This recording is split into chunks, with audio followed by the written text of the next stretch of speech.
네, 알고 있으면 유용한 법률 정보가 가득합니다. 법대로 합시다. 더 로이어. 오늘도 일상 속에서 겪을 수 있는 다양한 법적 분쟁들 살펴보고요. 속이 시원해지는 명쾌한 해결책도 알아보겠습니다. 자, 오늘 첫 번째 사연 어떤 내용인지 지금 화면으로 확인해 보시죠.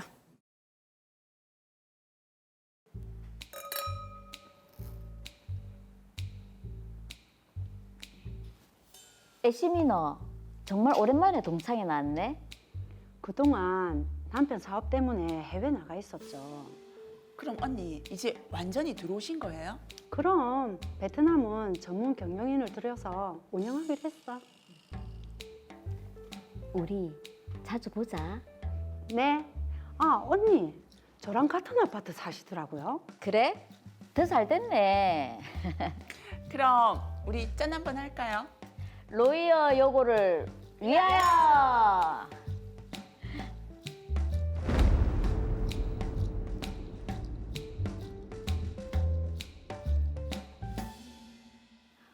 네싱님, 개교 50주년 기념인데 저희가 올해 뭐라도 해야죠. 제가 동문회장으로서 정말 멋진 거 하나 선물할 테니까 기다려주세요. 네. 동문들한테 기부금을 좀 받아야 하는데, 아, 애심이가 돈이 좀 있다고 했지. 부회장 왔나? 회장님 나와 계셨네요. 너 애심이랑 친하지? 네. 그건 갑자기 왜 물어보세요? 학교 기념관 짓는 것 때문에 기부금을 좀 받았으면 하는데 애심이한테 네가 한번 얘기해 볼래? 제가요? 그동안 동문회에도 나오지 않던 사람인데. 그게 무슨 상관이야? 걔도 로이어 요거 동문 맞잖아. 아, 네. 그럼 제가 얘기 한번 해볼게요. 한 1,000만 원쯤 얘기해봐. 그리고 부회장도 기부금 모금 좀 더 신경 씁시다. 자기가 언제부터 동문회 일에 신경 썼다고. 부회장. 네. 알겠습니다. 역시 밖에 나오니까 좋다. 언니 혹시 동문회에서 기부금 모금하는 거 얘기 들으셨어요? 아니, 나 베트남에서 들어온 지 얼마 안 됐잖아. 학교에 기념관 하나 짓는데 옥지 언니가 동문 회장이니까 동문회에서 꼭 일조를 해야 된다고 하도 난리를 쳐서 혹시 언니도 기부금 내실 생각이? 그래? 기부금 내야지. 한 100만 원 정도면 되겠지. 우리 남편이 사업을 하면서 돈 관리까지 직접 하니까 내가 융통할 수 있는 돈이 많이 없어서. 100만 원이요. 언니 마음 내키시는 만큼 하시면 되죠. 그럼요. 성의껏 내는 거죠. 옥지 언니 1,000만 원 이야기하던데 좋지? 이제 큰일 났네요. 지연아, 근데 애심이는 기부금 얼마나 낸대? 한 100만 원 정도 생각하고 있던데. 뭐 100만 원? 그것도 기부금이가? 안녕하세요. 애심이 너 잘 왔다. 너 기부금을 100만 원만 낸다고 했다며? 네. 베트남에 사업체까지 있는 애가 기부금 100만 원? 그거 내기 싫다는 말이랑 똑같잖아. 기부금은 형편껏 내는 거 아니에요. 언니 눈에 100만 원이 우스워요? 너 참 말 함부로 한다. 언니. 분위기 파악을 해야지. 애심이 너 분위기 파악 잘 못해서 어릴 때 많이 맞고 컸겠다. 뭐라고요? 왜? 너무 전곡을 찔려서 놀랐니? 언니. 방금 그 말은 애심 언니한테 사과하셔야 될 것 같아요. 내가 왜? 왜? 한 대 치려고? 선배를 치는 후배가 다 있고 세상 참 좋아졌다. 그치? 언니, 그만하세요. 그만하긴 뭘 그만해. 네가 도끼 눈을 뜨고 나를 보고 있는데. 언니. 눈 제대로 못 뜨나? 어머, 왜? 아니 꼽나? 계속 손이 가만 안 있을 나갑니다. 겁니다. 이거 문제 삼을 겁니다. 그래. 어디 할 테면 해봐라. 동문회장 자리에 내가 왜 앉아 있는데? 언니. 언니 진짜 많이 변했네.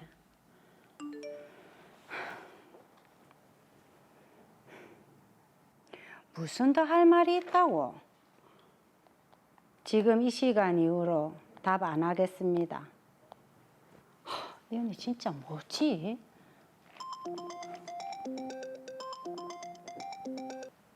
지연아. 언니, 옥주 언니가 언니 남편 전화번호를 알려달라고 하는데. 알려주지 마. 무슨 할 말이 있다고? 응, 언니. 그래도 옥주 언니랑 이제 화해를 좀 하면. 폭행까지 당했는데 화해? 그리고 옥주 언니는 사과할 마음도 없는데 내가 왜? 다른 집에서 인터폰이 왔네. 잠시만 지연아. 네? 뭐지? 나 옥주 언니 고소할 거야. CCTV도 있고 너도 같이 증언해 줄 거지? 네. 저야 뭐 있는 사실 그대로 이야기하죠.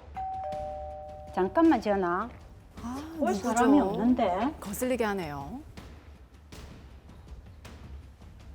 네. 누가 장난을 쳤나? 누구세요? 왜요? 야,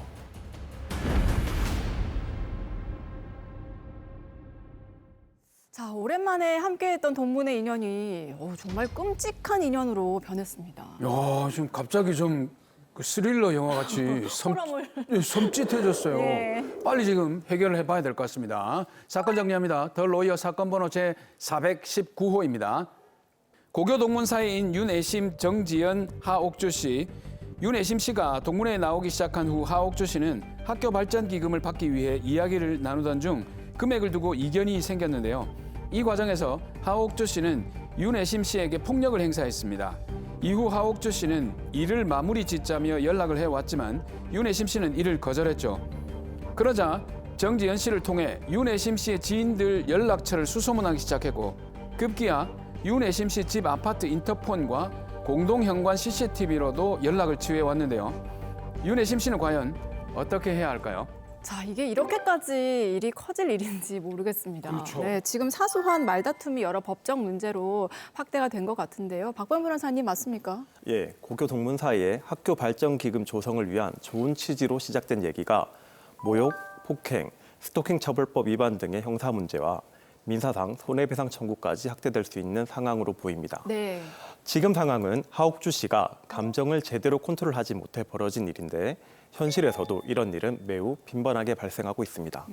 자, 지금 죄명이 많은데 하나씩 짚어보도록 하겠습니다. 우선 모욕죄가 성립을 한다고 하셨는데, 자, 이게 법에서 말하는 모욕의 의미는 어떤 건가요? 네, 모욕죄와 관련해서 대법원은 오멸적인 언사를 사용하여 타인의 사회적 평가를 경멸하는 자기의 추상적 판단을 표시하는 것은 사람을 모욕한 경우에 해당한다고 판시한 바 있는데요.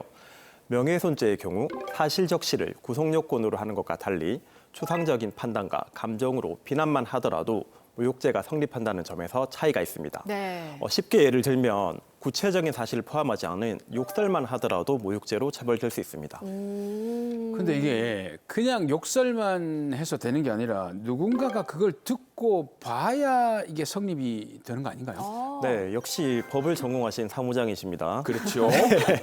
모욕죄의 경우에도 공연성을 요건으로 하는데요. 공연성이란 불특정 또는 다수인이 인식할 수 있는 상태를 의미합니다. 대법원은 비밀이 잘 보장되어 외부에 전파될 염려가 없는 경우가 아니면 비록 개별적으로 한 사람에 대하여 사실을 유포하였다고 하더라도 연속해서 수인에게 사실을 유포하여 그 유포한 사실이 외부에 전파될 가능성이 있는 이상 공연성이 있다고 매우 넓게 공연성을 인정하고 있습니다. 네. 이를 전파 가능성이라고 하는데요. 네. 이때 행위자가 전파 가능성에 대한 미필적 고의가 있다면 공연성은 성립하게 됩니다. 자, 그러면 지금 이 사건 같은 경우에는 직접적인 욕설은 없었는데 모욕죄 성립 가능하겠습니까? 이 사건에서는 하옥주 씨가 정지현 씨가 함께 있는 자리에서 윤혜심 씨에게 말을 함부로 한다. 어릴 때 많이 맞고 컸겠다라는 말을 했죠. 예. 이런 말은 윤혜심 씨의 사회적 평가를 깎아내리는 자신의 경멸적, 추상적 판단을 공연히 표시한 것으로 볼 수 있습니다. 따라서 하옥주 씨의 말은 모욕죄에 해당한다고 판단됩니다. 네. 자, 그럼 모욕죄에 해당이 되는 것이고 다음으로는 하옥주 씨가 윤애심 씨를 폭행한 부분도 살펴봐야 될 것 같습니다. 네, 드라마에서 하옥주 씨가 윤혜심 씨의 뺨을 때리고 양손으로 가슴을 연속회로 밀친 행위는 유형력의 행사로서 폭행죄에 해당합니다. 그리고 단순 폭행을 넘어 뺨이나 가슴에 멍이 들거나 지속적인 통증이 있어서 병원에서 상해 진단서를 발급받는다면 폭행죄보다 중한 상해죄로도 처벌될 수 있습니다. 특히 폭행죄는 반의사 불벌죄라서 합의를 하게 되면 형사처벌을 면하지만 상해죄는 합의가 되더라도 양형의 참작만 될 뿐 형사처벌은 된다는 큰 차이가 있다는 점을 꼭 알아두시기 바랍니다. 예. 네, 그리고 또 하나 중요하게 봐야 될 게 바로 스토킹 범죄인 것 같은데 네. 지금 이 사건에서 보면 윤혜심 씨가 더 이상 연락을 하고 싶지 않다고 분명히 의사를 밝혔는데도 불구하고 지속적으로 지인을 통해서 연락을 해오고 있습니다. 아, 맞아요. 예. 거기에다가 또 제가 알아봤는데 예. 이 두 분이 윤혜심 씨하고 나옥주 씨가 같은 아파트에 거주 중이었다고 합니다. 그렇죠. 그러다 보니까 인터폰이나 공동 현관으로도 계속 연락을 해오고 있거든요. 마지막 화면에 있었잖아요. 그렇죠. 네. 이 정도면 스토킹 범죄가 성립되는 거 아닐까요? 네, 당연히 해당합니다. 이 사건의 경우 윤혜심 씨가 하옥주 씨에게 더 이상 연락하지 말라는 거부 의사를 분명히 표시한 사실이 있음에도 불구하고 주거지에 휴대폰을 울리게 하고 공동 현관문 인터폰 호출뿐만 아니라 급기야 종이로 메시지를 적어서 연락을 했고요. 윤혜심 씨는 이에 대해서 매우 불안한 감을 느끼고 있습니다. 따라서 스토킹 처벌법 위반죄가 성립한다고 하겠습니다. 자, 지금 애심 씨가 스토킹 범죄로 인해서 두려움을 느끼고 있는데 그러면 어떻게 해야 될까요? 네, 하옥주 씨는 윤혜심 씨가 명백한 접촉 거부 의사를 밝혔음에도 불구하고 윤혜심 씨의 주거지까지 찾아와서 연락을 함으로써 불안감을 조성하고 있는데요. 예. 이로 인해 윤혜심 씨는 정상적인 생활을 할 수 없을 정도로 심각한 피해가 발생했습니다. 그렇죠. 더구나 두 사람이 같은 아파트 단지에 거주하고 있어서 하옥주 씨의 스토킹 범죄 행위는 때와 장소를 불문하고 매우 용이하게 이루어질 수 있는 상황입니다. 그래서 윤혜심 씨는 즉시 경찰에 신고해서 스토킹 방지법상 잠정 조치 결정을 받는 것이 좋습니다. 잠정 조치 결정을 받으면 이게 어떻게 됩니까? 네, 잠정 조치 결정이 되면 법원에서 가해자에게 스토킹 범죄 중단에 대한 서명 경고를 하고요. 피해자의 주거지 등으로부터 100m 이내 접근 금지, 전기통신을 이용한 접근 금지까지는 일반적으로 즉시 조치 결정을 해주고 있습니다. 네. 그런데 사안이 매우 심각한 경우에는 가해자에 대해서 위치 추적 전자장치를 부착하거나 국가경찰관서의 유치장 또는 구치소의 유치까지도 가능합니다. 오, 잠정 조치가 매우 좀 구체적이고 세심하게 돼 있는데 근데 문제는 이런 잠정 조치를 취했는데도 불구하고 계속해서 스토킹을 한다. 이러면 어떻게 됩니까? 네, 실제로 스토킹 범죄는 감정적인 문제가 굉장히 많이 개입되어 있어서 네. 이제 여러 가지 이렇게 조치를 하더라도 그걸 위반하는 경우가 많은데요. 그렇죠. 네. 스토킹 범죄 자체로 이제 형사처벌되는 것 외에도 이에 더해서 잠정 조치를 위반한 경우에는 예를 들어서 접근금지 명령을 했는데 이를 위반한 경우에는 그 자체로 2년 이하의 징역 또는 2천만 원 이하의 벌금에 처해진다는 점 꼭 기억하시기 바랍니다. 예.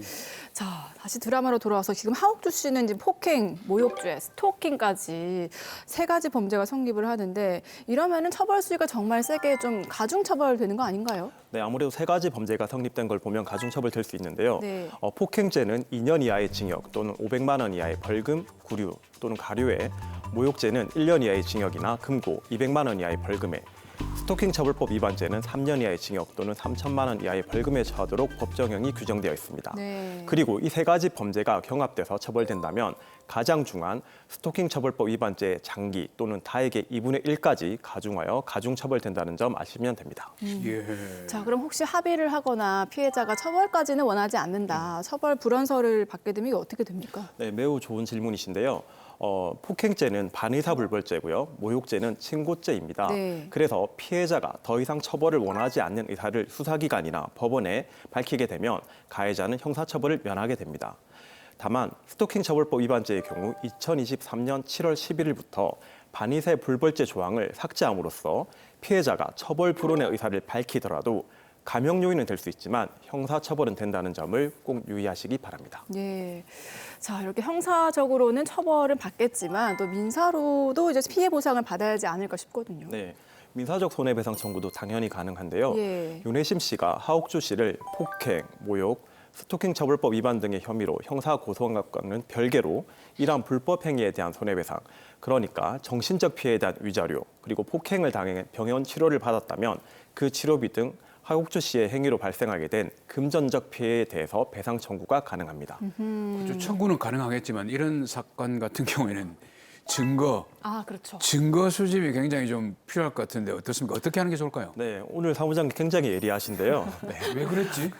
오늘도 촉이 서 있나 보네요. 자, 어떤 사건이든 증거 확보가 제일 중요합니다. 이 사건의 경우 모욕죄가 성립되기 위해서는 공연성이 인정돼야 하기 때문에 사건 당시 함께 있었던 정지연 씨의 참고인 진술이 중요하고 폭행 행위에 대해서는 동창회 사무실 안에 설치되었던 CCTV 영상을 확보하는 것이 필요합니다. 그리고 스토킹 처벌법 위반과 관련해서는 하옥주 씨에게 보낸 접촉 거부 메시지, 그 후 접근을 시도한 인터폰 통신 자료, 공동 현관 CCTV 영상을 확보가 필요한데 특히 CCTV 영상에는 보관 기간이 있기 때문에 수사기관에 증거 보존 조치를 요청하는 것을 잊으시면 안 됩니다.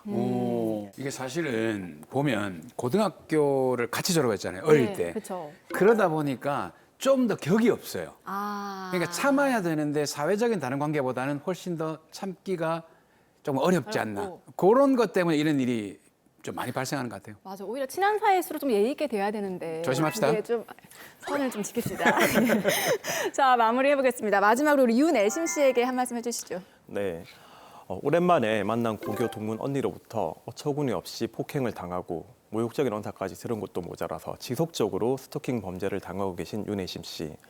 정말 억울하고 불안하실 것 같습니다. 더 이상 참지 마시고 경찰에 바로 신고하시면서 잠정 조치 결정을 요청하시기 바랍니다.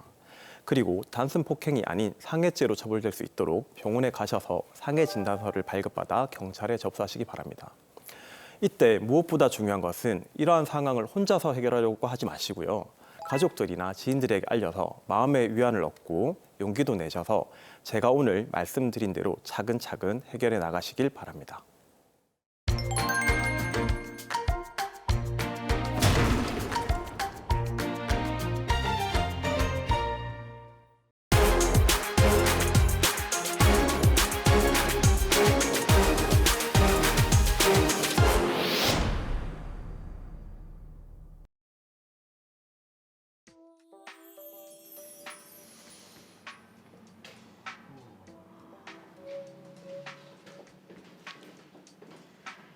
회장도 해본 사람이 잘한다고 이번에도 전 회장님이 되겠네. 전 회장님은 너무 독단적이라는 말들이 있던데요. 저번에 입주민 단톡 만들자 했는데도 뭐 그것보다는 인터넷 카페를 만들자고 해서 입주민들 반응이 영 그랬잖아요. 결국 회장님 뜻대로 카페를 만들었는데 활성화는 안 되고. 그래도 우리 아파트 초대장부터 하시면서 얼마나 살기 좋게 만들었는데. 오상철 저 사람 이사 온 지 얼마 안 됐지만 뭐 싹싹하게 일도 잘하게 생겼던데요. 사람이 깨어 있어가 뭐 회장에도 잘하겠던데. 뭐 누가 회장이 될지는 투표해보면 알겠지.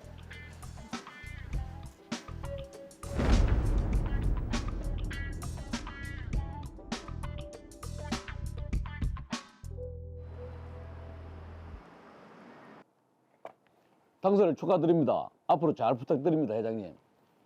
저야말로 잘 부탁드립니다. 백일동 대표님, 잘 부탁드리겠습니다. 제가 이사 온 지 얼마 안 돼가지고 잘 모르는 부분, 소통 부분도 많을 텐데 옆에서 조언 부탁드리겠습니다. 내가 뭐 도움이 된다고 젊은 사람이 알아서 잘 하겠지. 자, 먼저 올라가겠습니다. 뭔가 좀 불만이 있는 상황이네요. 회장직을 계속 맡아오시다가 좀 섭섭하신가 봅니다. 그러신가 보네요. 제가 더 열심히 해야죠.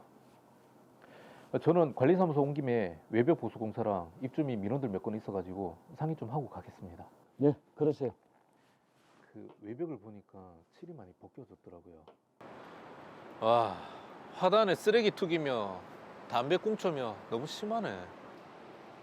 관리사무소에 공지문 좀 게시하라고 해야겠다. 아파트 외벽 도색도 좀 싹 새로 해야겠고. 안녕하세요, 동 대표님.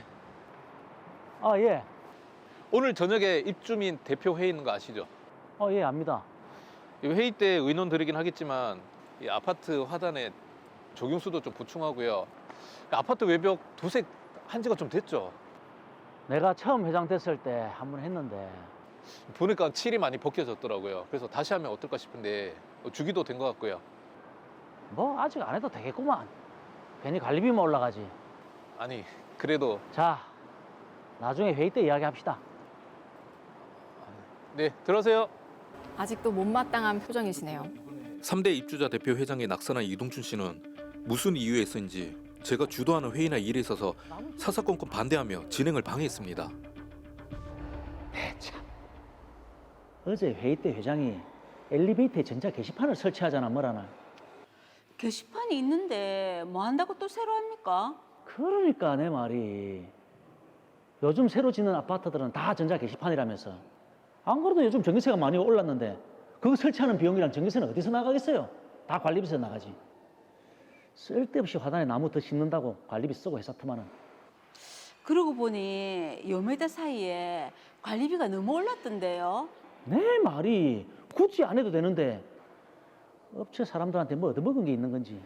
진짜요? 젊은 사람이 그렇게 안 받는데. 다른 입주민이 밖에서 업체 사장인가 뭔가 하는 사람하고 회장이 같이 밥 먹는 걸 봤다고 하던데. 그래요? 달리는 소문에 그렇더라고. 아니 막말로 아니 땡 굴 때 연기 나겠어요? 회장 당선되고 또 말이 많은데. 아유, 우리 전 회장님 억울해서 어쩝니까? 억울할 게 뭐 있습니까? 나야 뭐 우리 아파트만 잘 되면 그만이지. 사람 그렇게 안 받는데 회장 못 쓰겠네. 그러니까 관리비라고 너무 생각 없이 쓰고 말이야. 그게 다 우리 입주민들 호주머니에서 나는 피 같은 돈인데 맞습니다. 맞지? 입주민이 무슨 혹은 줄 아나. 나는 더 이상 이렇게는 관리비 못 내겠습니다. 그렇네. 관리비가 올라도 우리 입주민들이 계속 내니까 막 올려도 되는 줄 아는갑다. 저기 있잖아요. 지금 우리 회장님이 관리비도 마음대로 쓰고 지금 말이 안 되는 것 갑자기 같은데. 사람이 죄인이 돼버렸어요. 회장님, 입주민들 관리비 미납 세대가 너무 많습니다. 네? 관리비가 미납됐다고요? 예, 101동은 거의 다수 세대에서 안 내고 있고요. 관리비가 안 들어와서 경비분들 월급이랑 지급을 못 하고 있는데. 제가 알아보겠습니다.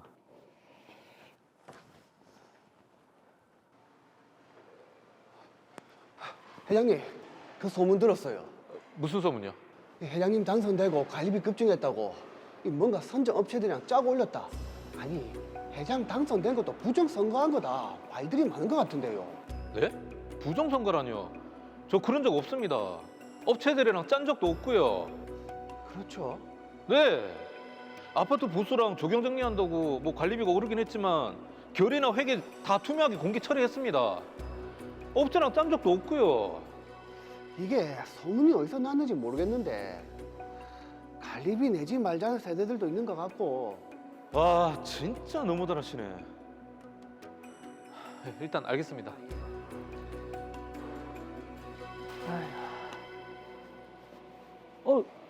회장님 여기는 어쩐 일로? 동 대표님, 대표님하고 101동 대다수 세대가 관리비를 안 내고 있다는 얘기를 들어가지고요. 부정하게 관리비가 올랐는데 바보도 아니고 누가 내겠습니까? 부정하게라뇨, 대표님. 지금 회장님 평판에 대해서 말 나오는 거 몰라요? 입주민들이 다 보고 듣는 게 있으니까 이런 사태가 오는 거잖아요. 당신이 회장되고 난 다음에 관리비가 얼마나 올랐어요? 업체들이랑 짜고 한탕 해먹으려고 하는 속셈 누가 모를 줄 압니까? 진실이 밝혀지기 전까지는 나는 절대 관리비 못 냅니다. 아시겠어요? 아니, 대표님. 아, 진짜 너무하네.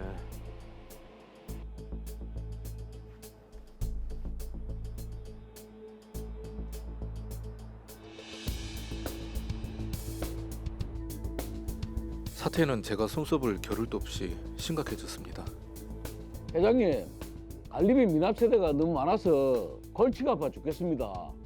회장님 때문에 관리비 안 낸다는 세대가 많은데 진짜 업체랑 뭐 있는 거 아니에요? 아닙니다. 저 진짜 회계 처리랑 다 투명하게 했습니다. 그런 거 없습니다. 어쩌실 겁니까? 관리비 미납 세대 대상으로 소송을 제기할 겁니다. 나도 억울해서 잠을 못 자겠습니다.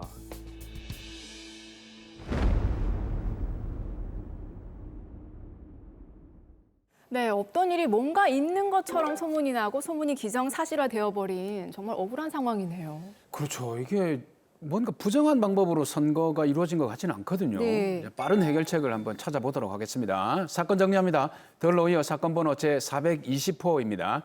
로이어 아파트에서 3대 입주자 대표회의 회장 겸 관리인을 선출했는데요. 2대째 회장을 연임한 이동춘 씨를 제치고 오상철 씨가 당선됐습니다. 오상철 씨는 회장으로 취임 후 아파트를 위해서 열심히 활동을 했는데요. 그런데 낙선한 이동춘 씨가 사사건건 오상철 씨가 주도하는 입주자 대표회의 진행을 방해하고 급기야 오상철 씨가 부정선거로 당선된 사람이라는 취지로 소문을 냅니다. 그리고 오상철 씨가 회장이 된 후 관리비가 급증했다면서 업체와 짜고 관리비를 부당하게 올렸으니 관리비를 내지 말자고 입주민들을 선동했는데요. 그렇게 다수 세대가 관리비를 내지 않기 시작했고 이 사실을 알게 된 오상철 씨는 관리비 미납 세대에 대해서 소송을 제기해야 할지 고민에 빠진 상황입니다. 지금 이 사건의 갈등의 서막은요. 지금 입주자 대표회의 회장과 관리인을 뽑는 과정에서부터 시작이 된 것 같습니다. 이에 대한 좀 법적인 제한이 있습니까? 네, 아파트 입주자 대표회의는 공동주택관리법에서 규정하고 있습니다. 입주자들의 보통, 평등, 직접 비밀 선거를 통해서 이 대표자를 선출합니다. 그리고 이 아파트는 한편으론 집합 건물이기도 하거든요. 네. 만약에 입주자 대표회의가 집합 건물 관리단의 성격도 가지고 있다면 집합 건물의 소유 및 관리에 관한 법률, 줄여서 집합건물법이라 하는데 그 집합건물법에서 정한 관리단에 관한 규정도 함께 적용받게 됩니다. 근데 저희 아파트 같은 경우는 아파트 입주자 대표회의만 있거든요. 근데 이게 입주자 대표회의랑 아까 말씀하는 그 관리단, 그게 엄격히 다른가요? 나누어져 있나요? 네, 이거 엄연히 서로 다른 개념입니다.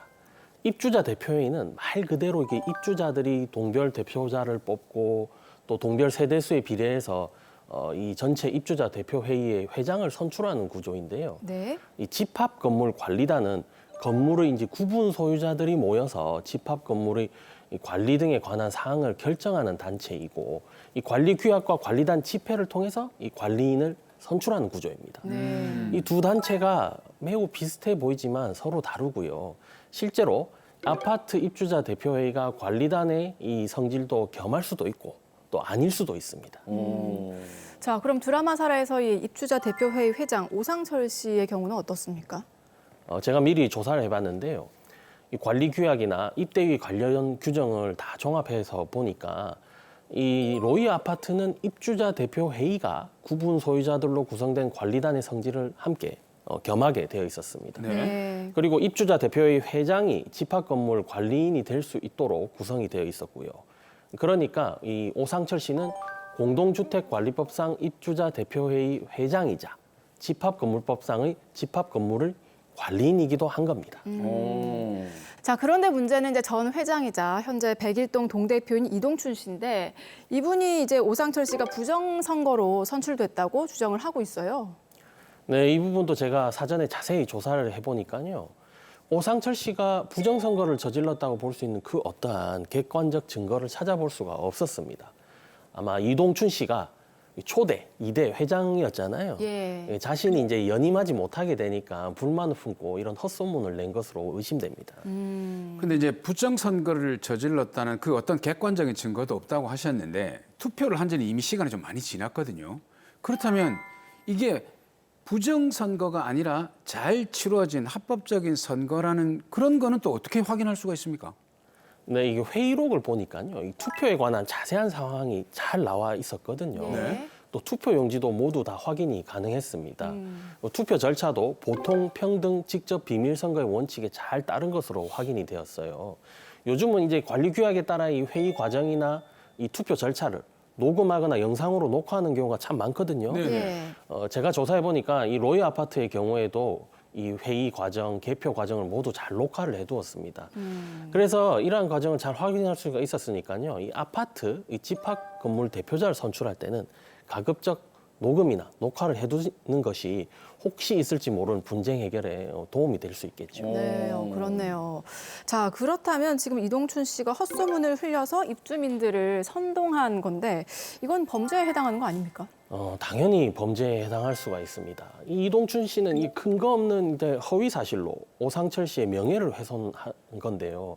이는 허위 사실 명예훼손으로 처벌받을 수 있는 범죄가 되고요. 네. 그리고 또 입주자 대표회의 그 회장인 오상철 씨에게 업무를 방해하는 그런 행동도 보이던데 그 정도가 심한 경우라면 업무 방해로 평가될 수도 있습니다. 네, 지금 뭐 명예훼손에 업무방해도 있지만 또 네. 더 큰 문제가 있습니다.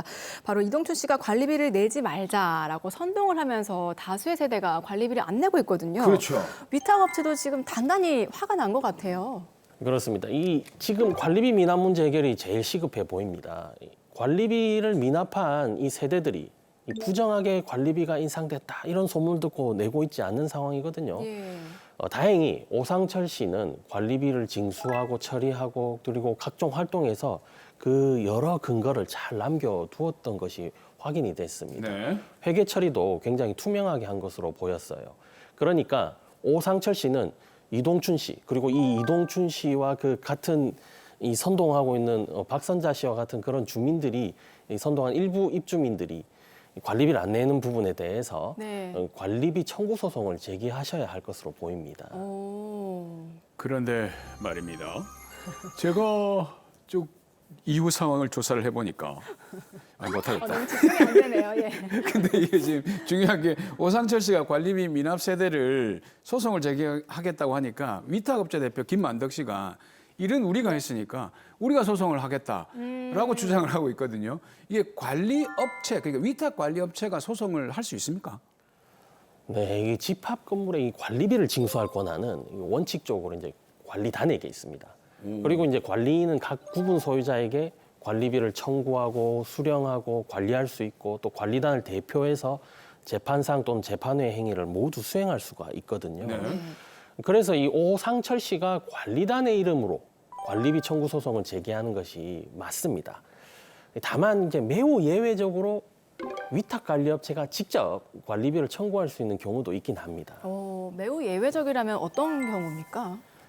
관리단이 이제 제대로 구성되지 않은 경우인데요. 예. 예를 들면 신축 집합 건물인데 분양사나 시행사 등이 이게 부도가 나서 관리단을 제대로 결성할 수 없었고 그 사이에 어쩔 수 없이 이제 위탁 관리업체가 나서서 관리 행위를 한 경우라면 네. 법원에서는 이제 예외적으로 관리업체가 직접 구분 소유자들에게 미납 관리비를 청구할 수 있도록 허용해주고 있습니다.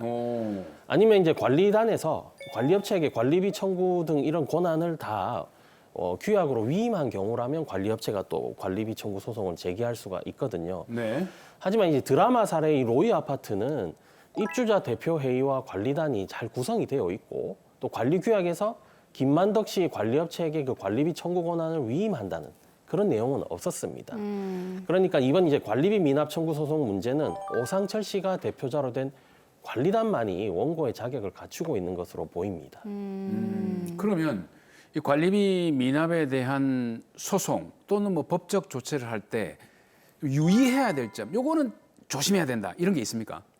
당연히 있죠. 이 관리비, 일반 관리비, 뭐 청소비, 경비비 이런 것들은요 다 3년의 단기 소멸시효가 적용됩니다. 네. 이 간혹 관리비가 이게 눈덩이처럼 연체 미납됐는데 3년의 소멸시효 시기를 놓치는 경우도 적지 않으니까요 꼭 주의하셔야 합니다. 네, 자 연체되거나 미납된 관리비, 일반 관리비, 청소비, 경비비 등은 3년이 지나면 못 받으니까요. 3년을 꼭 기억해 두셨으면 좋겠습니다. 자 마지막으로 오상철 씨를 위한 솔루션 부탁드릴게요.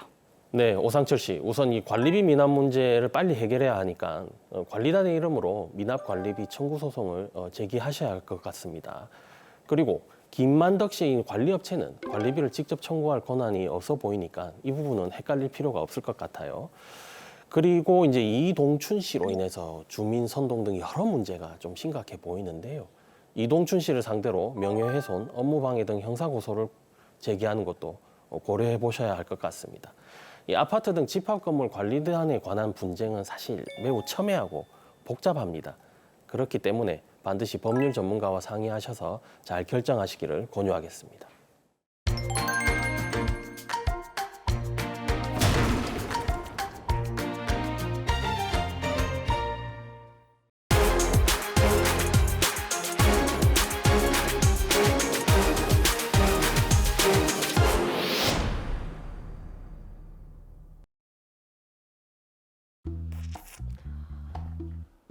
집안에서 재배할 수 있는 친환경 먹거리라. 요거 괜찮은데. 정미가 연구 쪽으로 전담해주고 진수가 투자를 좀 해주면은 딱일 것 같은데. 지금 하는 일을 완전히 접을 수는 없고 돈만 좀 투자해볼까? 그래. 동업해보자.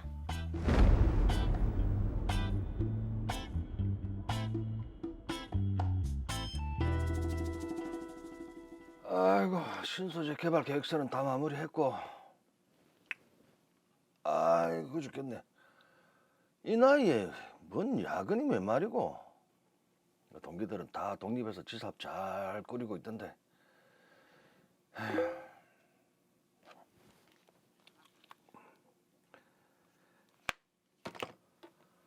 시도 때도 없이 일 시키네. 아 진짜 힘들어서 못 하겠네.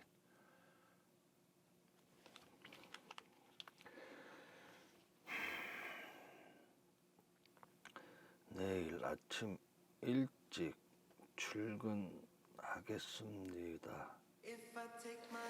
이야, 우리 진짜 오랜만이다. 2주 전에 봤으면서 오랜만은 무슨. 아, 진수는? 진수는 오늘 회사 거래처 사람들하고 회식 있다고 하던데. 맞나? 아, 근데 네 요새 일이 많나? 아, 얼굴이 영 안 좋네. 고민이 좀 많아서 회사 때려치우고 그 사업이나 할까 싶다. 아니, 잘 다니는 것 같더만은. 왜? 밑에서는 치고 올라오지, 위에서는 부려 몰려고만 하지. 이제 나도 이 분야에서 경험을 많이 쌓았으니까 뭐 독립을 해볼까 싶다. 뭐 좋은 아이디어는 있고. 우리 김 교수가 관심이 있나? 아유, 나도 몇십 년 학생들만 가르치다 보니까 너무 한 군데 오래 머물러 있나 싶기도 하고 학교 밖에서 좀 생산적인 일도 해보고 싶고 그러네. 우리 김 교수도 교수 생활한 지 오래됐잖아. 그럼 내하고 같이 사업 한번 해볼래? 응, 뭐 좋은 사업 아이템이라도 있고. 있지. 요즘 사람들이 친환경 먹거리 이런 데 관심이 많잖아. 스마트팜이라고 도심 속에서 친환경으로 재배를 하는 거지. 정문이과도 문예과잖아. 그렇지. 아, 요새 그런 게 뜨기는 하던데.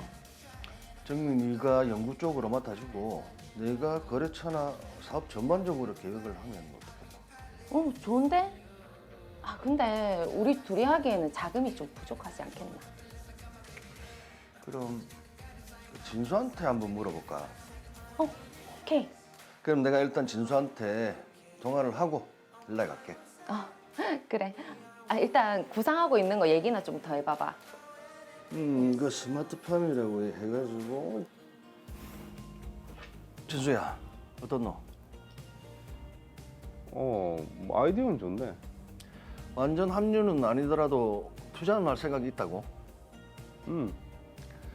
그럼 정미하고 내가 주도적으로 사업을 하고 진순이는 투자금을 좀 부담을 하고 정미하고 내하고 지분율을 45%씩.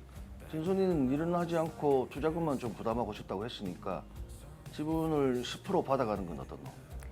나는 찬성. 난 뭐 투자만 할 거니까 뭐 그것도 나쁘지 않네. 사업 아이템이 영 안 끌리나?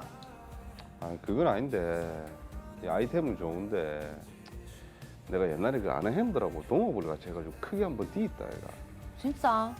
네 그런 말 없었잖아. 뭐 좋은 일도 아니고 해서 말도 안 했다. 무슨 일이 있었냐면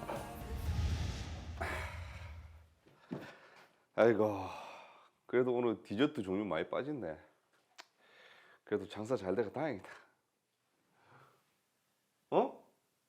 저 영마 형님 아이가? 응? 근데 저거는 우리가 낸 지점이 아닌데? 뭐지?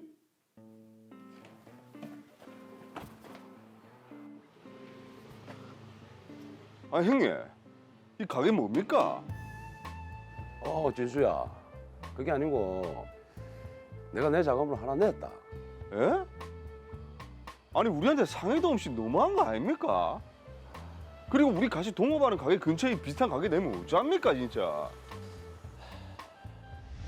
아, 저러시면 안 되죠. 어떻게 됐는데? 그래가 그 같이 동업하는 매장에 그 매출 영향이 좀 있었지. 그리고 그 형님은 그 가게 말고도 다른 가게가 2개나 더 있더라. 그것도 우리가 같이 동업하는 가게랑 똑같은 컨셉으로. 같이 동업하면서 그건 너무했다. 야, 그것뿐만 아니다. 그 다른 동업하는 한 명은 그 우리한테 상의도 없이 그 아는 동생한테 지분도 팔아 넘기고. 그래서 어째 됐는데? 나는 뭐 바로 발 뺐지. 그 손해는 조금 봤는데. 하여튼 그 후에 그 아는 형님이랑 그 지분 받은 동생이랑 서로 뭐 법정 소송까지 갔다더라. 잘 의논을 해야 되겠네. 일단 지분 나누는 거는 그러면 되겠지? 나는 뭐 지분만큼만 투자할 거니까. 아, 그리고 업무 범위도 명확하게 정해야 될 것 같은데. 뭐 진수야 투자만 한다지만 석진이랑 나는 지분도 똑같은데 업무도 동등해야지. 그렇지. 아 그리고 그 경업 금지 그런 것도 정해야 되고. 그 혹시나 뭐 주식 같은 거 처분할 때 뭐 어떻게 해야 되는지도 알아야 되고. 이래저래 의논해야 될 문제가 너무 많네. 그러네. 이 엄청 복잡하네. 문제가 생겨가지고 나중에 소송을 하니 많이 우리 사이 깨지고 사업 망하느니 좀 전문적으로 물어볼 데 없을까?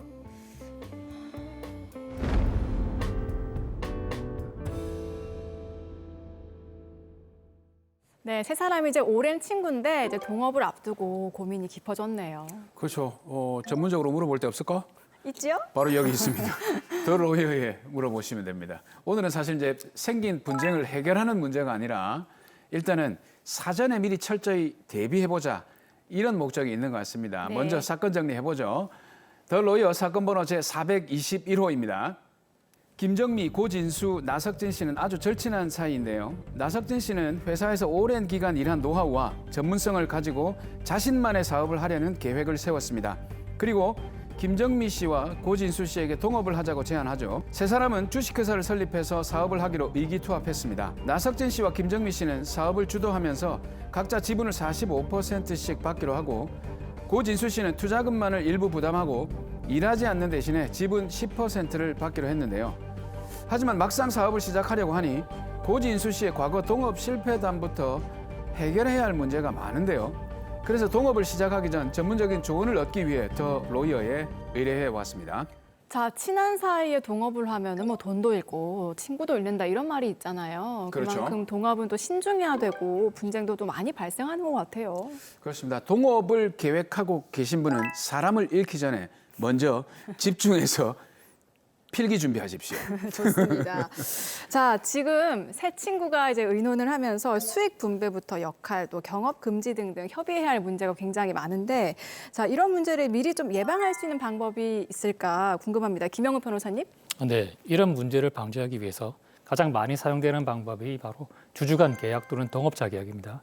이것은 말 그대로 주주들이나 동업자들이 사전에 각자 지분을 얼마로 한다, 각자 몇 년간 반드시 일해야 한다, 경업이나 겸직을 금지한다, 주식을 처분할 때 다른 주주의 동의를 얻어야 한다 등 이런 사항에 대해서 미리 계약으로 정하는 겁니다. 네. 자, 미리 주주간 계약이나 동업자 계약을 체결해야 한다고 하셨는데 사실 뭐 앞으로 어떤 문제가 발생할지 모든 문제를 알 수 없잖아요. 예, 말씀하신 대로 앞으로 발생할 모든 문제를 미리 완벽하게 예측할 수는 없을 것입니다. 그래서 모든 것을 주주간 계약에 포함하기는 어렵습니다. 그렇지만 어떤 문제가 발생할 경우에 그 문제를 해결할 절차와 방식을 미리 정해두면은 실제로 문제가 발생해도 미리 정한 절차와 방식에 따라 해결하면 되기 때문에 분쟁이 크게 줄어듭니다. 그렇죠. 그렇다면 그 주주 간 계약으로 어떤 것들을 규정하면 좋을지 좀 더 구체적이고 세세하게 좀 설명을 해주시죠. 네, 일반적으로 지분율 조정, 근무 의무 부과, 경업 금지, 겸직 금지, 이사 지명권, 주식 처분 제한, 우선 매수권, 태걸롱, 드래걸롱 등을 정하고 이렇게 정한 계약 사항을 위반할 경우에 지급해야 할 위약금, 그리고 어떤 경우에 주주 간 계약을 해지할 수 있는지 그 해지 사유를 정합니다. 네, 자 정해야 할 것들이 좀 많을 것 같다고 생각했는데 그렇죠. 복잡합니다. 자 하나씩 짚어볼게요. 먼저 지분율을 정리한다는 거는 어떤 의미인가요? 네, 주주들은 투자 정도나 기여 정도를 감안해서 각자의 지분율을 정합니다. 그런데 드라마 사례에서처럼 지분이 비슷한 대주주가 여러 명이면 의사결정이 어려워질 수 있습니다. 예. 사이가 좋을 때에는 서로 조금씩 양보해서 의사결정이 이루어질 수 있겠지만은 언제까지나 그런 방식으로 의사결정이 이루어질 수는 없습니다. 의사결정이 지연되면 사업 기회를 잃을 수도 있고 일은 하지 않고 다른 주주를 자기 편으로 끌어들이려는 그런 사내 정치만 할 수도 있습니다. 네. 이 투자자들도 지분이 이런 식으로 분산되어 있는 기업에는 잘 투자를 하지 않으려고 합니다. 그래서 다른 보상을 하고 지분을 조정하기도 합니다. 예를 들어서 한 사람에게 지분을 몰아주되 그 지분을 많이 가지게 되는 사람이 다른 사람들보다 더 많이 투자를 한다거나 아니면 지분을 적게 가지게 되는 사람에게 수익을 훨씬 많이 보장하는 수익 분배 계약을 하거나 심지어는 주식 명의 신탁으로 조정하기도 합니다. 그런데 이 주식 명의 신탁은 제가 추천하지는 않습니다. 네. 자 일단 지분이 비슷한 대주주가 여러 명이면 의사 결정할 때 어려울 수 있다고 하니까 그렇죠. 자, 지분율을 좀 잘 조정을 하고 협의를 해야 될 것 같습니다. 자 다음으로 근무 의무, 경업 금지, 겸직 금지를 계약으로 정한다라고 하셨는데 이 부분도 좀 자세히 설명해 주시죠. 네, 근무 의무를 정한다는 말은 몇 년 동안은 반드시 일해야 한다라는 식으로 의무 근속 기간을 정하는 것을 말합니다. 예. 누구는 일하고 누구는 일하지 않으면 동업이 지속되기가 어렵겠죠. 그렇죠. 그래서 반드시 3년은 일하자, 5년은 일하자라고 계약하는 겁니다. 일반적으로 이 의무를 위반하고 퇴사할 경우에는 주식을 반환한다라는 조건을 부과하기도 합니다. 네. 다음으로 경업 금지나 겸직 금지는 이사의 의무인데 상법에도 규정되어 있기 때문에 간단하게 설명해 드리겠습니다. 네. 경업 금지는 회사의 영업 부류에 속하는 거래를 하지 못한다라는 것인데 회사가 하는 사업과 유사한 영업을 하지 못한다라고 이해하시면 되겠습니다. 그리고 겸직 금지는 회사가 하는 사업과 동종 영업을 목적으로 하는 다른 회사의 무한 책임 사원이나 이사를 겸하지 못한다라는 것입니다. 예. 여기서 어떤 종류의 사업을 할 수 없는지, 만약 그런 사업을 하려면은 얼마나 많은 주주나 이사의 동의를 받아야 하는지 그런 구체적인 내용들을 주주 간 계약으로 미리 정하시는 것이 좋습니다. 이사 지명권이라는 게 있지 않습니까? 이게 주주 간 계약으로도 정해질 수 있다고 하는데 이사는 보통 투자한 사람이 다 이사를 하는데 이게 지명권이라는 게 무슨 의미가 있나요? 네, 맞습니다. 보통은 이 창업하는 동업자들이 이사가 됩니다. 그렇죠. 근데 그런 경우에도 누가 어떤 이사를 할지를 명확하게 정해두시는 게 좋습니다. 네. 그러니까 누가 대표이사가 되고 누가 회사 재무를 총괄할 CFO가 되고 기술 개발의 총괄 책임자인 CTO는 누가 맡고 또 운영을 총괄할 CO는 누가 될 것인지를 미리 정해야 합니다. 그리고 만약 어떤 주주가 이사를 맡을 수 없다면은 이사를 맡지 않는 대신에 자신이 이사를 지명할 권리를 요구하기도 하는데 그런 것들을 주주 간 계약으로 정하는 겁니다. 네. 자 이게 이사라고 다 같은 이사가 아니네요. 그러네요. 네, 대표이사가 있고 CFO가 있고 CTO가 있고 COO까지 세세하게 정해야 한다는 점 체크를 해두셔야 될 것 같습니다. 자 그리고 다음으로 주식 처분 제한. 우선 매수권, 태거 얼롱, 드래그 얼롱. 이 말이 어려운데요. 좀 설명을 드려야 될 것 같아요. 네, 우선 주식 처분을 제한한다는 의미는 주식을 처분할 때 다른 주주의 동의를 얻게 한다거나 특정인에게는 주식을 팔지 못하게 한다거나 그런 방식으로 주주가 자기 주식을 마음대로 처분하지 못하게 제한한다라는 의미입니다. 네. 그런데 상법은 주식 양도를 제한하는 방법을 규정하고 있기 때문에 주식 처분을 제한하는 주주 간 계약이 상법에 위반되는 것은 아닌지를 잘 검토하셔야 합니다. 자, 그럼 우선 매수권은 어떤 건가요? 네, 우선 매수권은 주식 처분을 제한하는 한 가지 방법입니다. 어떤 주주가 주식을 처분하려고 할 때 다른 주주가 그 주식을 우선적으로 인수할 권리를 갖는 것을 말합니다. 네. 주식을 처분하려면 먼저 다른 주주에게 처분해야 하고 이 다른 주주들이 인수하지 않겠다라고 하면 그제서야 주주가 아닌 다른 사람들에게 주식을 처분할 수 있도록 하는 그런 주주 간 계약을 거의 모든 동업자들이 합니다. 이것을 Right of First Refusal, 흔히 첫 글자를 따서 ROFR, ROFR라고 부릅니다. 아, 그렇네. 사실 이제 가치가 올랐는데 다른 사람이 팔고 가면 안 되니까 그 주주 간에서 먼저 거래하게 하는 거. 네. 이거 괜찮습니다. 근데 좀 더 어려운 용어가 있습니다. 태그 얼롱, 드래그 얼롱.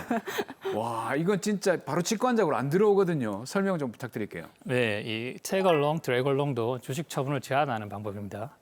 먼저 태걸롱은 어떤 주주가 주식을 매도할 때 다른 주주도 함께 자신이 주식을 매도할 수 있는 권리를 말합니다. 어떤 주주가 70%의 지분을 가지고 있고 다른 주주가 10%의 지분을 가지고 있다고 가정합니다. 그런데 어떤 투자자가 이 회사를 인수하려고 하는데 70%의 지분을 가진 주주로부터 주식을 인수하면은 10%의 지분을 가진 주주의 주식은 굳이 인수할 필요가 없습니다. 예. 그렇게 되면은 10%의 지분을 가진 주주는 자신의 주식을 매도할 기회조차 가지지 못하게 되는 것입니다. 이런 경우에 대비하기 위해서 대주주가 주식을 처분할 때 소수 주주가 자신의 지분도 함께 끼워서 팔 수 있는 권리를 태걸롱이라고 합니다. 야, 이게 태그를 달아가지고 졸졸 따라가는 거예요. 태그를 하는 거예요, 그렇죠? 예. 그리고 그다음 그 드래그 얼롱은 어떻게 됩니까? 네, 드래걸롱은 태걸롱과 반대로 어떤 주주가 주식을 매도할 때 다른 주주의 주식도 팔아버리게 만드는 그런 권리를 말합니다. 어떤 주주가 주식을 처분하고 싶은데 이 매수하는 사람이 그 주주의 주식만을 인수할 생각은 없고 다른 주주의 주식도 함께 인수해서 대주주가 되어서 회사를 경영하고 싶어 한다라고 가정합니다. 네. 이때 그 주주가 주식을 매도하면 다른 주주도 자신의 주식을 강제로 함께 매도하게 만드는 권리를 드래걸롱이라고 합니다. 근데 이 드래걸롱은 어떤 주주가 주식을 매도하면 이 다른 주주는 자신의 주식을 매도할지 말지를 결정할 수 없고 강제로 매도해야 한다라는 조항이기 때문에 독소 조항입니다. 그렇죠. 네, 그래서 주주 간 계약을 할 때 태걸롱 조항은 흔히 삽입하지만 드래걸롱 조항은 일반적으로 제외합니다. 네. 자, 지금 말씀하신 그런 부분들을 이제 동업 계약을 할 때 정하는 건데 이걸 만약에 지키지 않았거나 해지할 경우에도 좀 구체적으로 뭔가를 정의해 놔야 될 것 같은데요. 네, 그렇습니다. 주주 간 계약을 위반하면은 이제 계약 위반이니까 당연히 손해배상을 해줘야 합니다. 그런데 손해배상을 받으려면 그 손해액이 특정되어야만 하는데 주주 간 계약을 위반해서 얼마의 손해가 발생했는지 그것을 측정하기란 매우 어렵습니다. 네. 그래서 미리 주주 간 계약을 위반하면 얼마를 위약금으로 배상한다라는 것을 정하는 겁니다. 네, 그리고 주주 간 계약에 영원히 구속될 수는 없겠지요. 그래서 어떤 사유가 발생하면 또는 어떤 조건을 충족하면 주주 간 계약을 해지할 수 있는지 미리 정합니다. 네. 이걸 미리 정하지 않으면은 이 계약을 해지할 수 있다 없다로 두고도 또 분쟁이 발생할 수 있습니다. 그래서 미리 일정한 경우에는 계약을 해지할 수 있다라고 정해두는 것이 좋겠습니다. 야, 지금 변호사님 말씀하신 대로 A부터 Z까지 쭉 규정을 해놓으면 네. 소송까지 가는 그런 어떤 불상사는 좀 미리 대비를 할 수 있을 것 같아요. 자, 지금 이 세 친구분들께서 이 방송을 보시고 정리가 잘 되셨는지 모르겠습니다. 자, 동업 계약할 때 좀 세세하게 구체적으로 정리를 하셔서 분쟁 없이 잘 이끌어 가셨으면 좋겠습니다. 자, 마무리해 볼게요. 마지막으로 주주 간 계약을 할 때 주의해야 할 점 정리 좀 해주시죠. 주주 간 계약이 상법이나 다른 법률에 위반되어서 효력이 없는 것은 아닌지를 주의하셔야 합니다.